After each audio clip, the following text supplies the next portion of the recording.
Pro-Palestinian demonstrators interrupt President Biden's celebrity-packed fundraising event at Radio City Music Hall.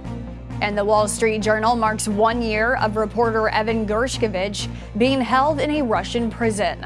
The Morning Rundown starts now. From the Straight Arrow News Studio, bringing the stories that matter to you from across the United States and around the world. This is the Morning Rundown. Today is Friday, March 29th. Thank you for joining us. I'm Kara Rucker. Last night, President Joe Biden was joined by former presidents Barack Obama and Bill Clinton at a fundraising event in New York City where more than 5,000 people gathered in support of his re-election campaign. But other voices were also heard as the event was interrupted several times by pro-Palestinian protesters upset over Biden's handling of the war in Gaza. According to Biden's campaign, the sold-out event was the largest fundraiser in history, raising $25 million, with some supporters paying up to $500,000 for perks, including a photo op with the three presidents by renowned photographer Annie Leibovitz. The night included appearances by several celebrities, including Mindy Kaling, Stephen Colbert, Lizzo, and Queen Latifah. The event taking on a humorous tone at times, with three presidents donning aviator sunglasses to end the night in a nod to Biden's signature look. But the three were also faced with the seriousness of world events as protesters shouted at several different moments, some yelling, "Blood is on your hands," referring to the high death toll in Gaza from the war. Protesters also gathered outside Radio City Music Hall, where some clashed with police. All three presidents commented on the ongoing war, saying Biden is continuing to work on a two-state solution and protecting civilian lives in Gaza. Former President Donald Trump, the presumptive Republican nominee, was also in New York on Thursday. Trump attended a wake on Long Island for a New York City police officer who was killed during a traffic stop earlier this week. Our Lauren Taylor has more on Trump's appearance on SAN.com.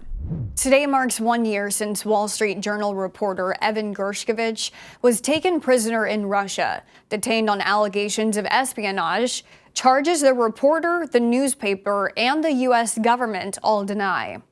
The Journal making sure Gershkovich is not forgotten, leaving a large blank space on today's front page with the headline reading, "His story should be here, a year in Russian prison, a year of stolen stories, stolen joys, stolen memories, the crime, journalism."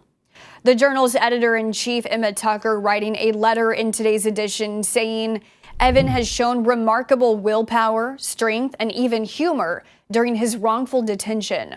We are amazed at his and his family's steadfastness in the face of such a harrowing ordeal.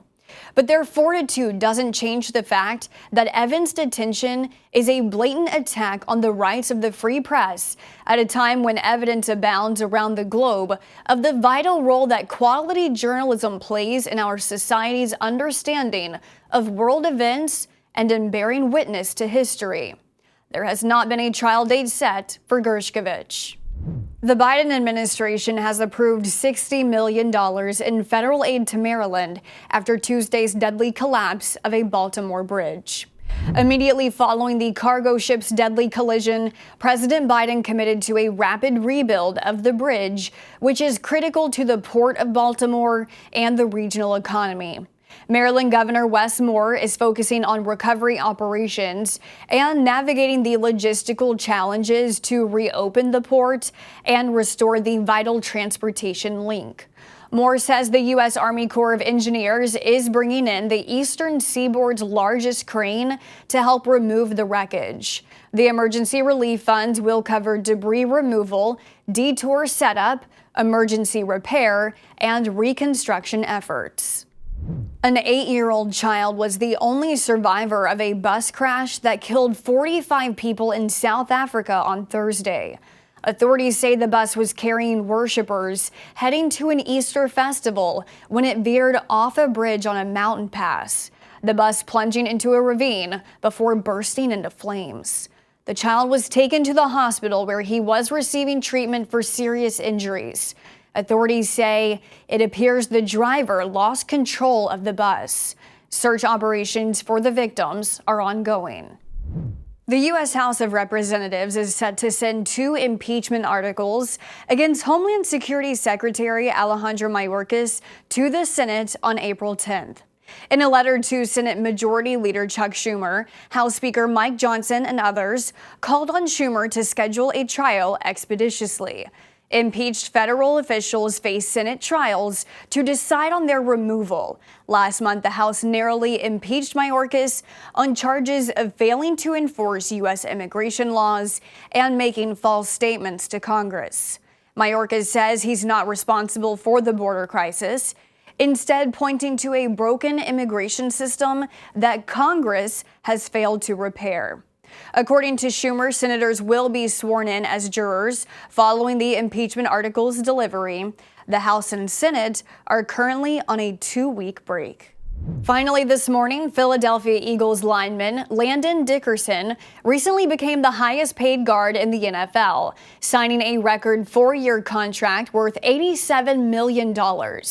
Earlier this month, he said he'd used some of his earnings on buying a new lawnmower, and this week he proved to be a man of his word. Dickerson posting to Instagram images and videos of him riding his new purchase, which appeared to be one that retails for $15,000. Dickerson and the Eagles opened their season on September 6th in Brazil in the first NFL regular season game to be played in that country, and he'll likely leave the mower at home. These are your top stories for this Friday. Unbiased, straight facts, that's Straight Arrow News. We'll see you back here on Monday. Until then, I'm Kara Rucker. Have a great weekend.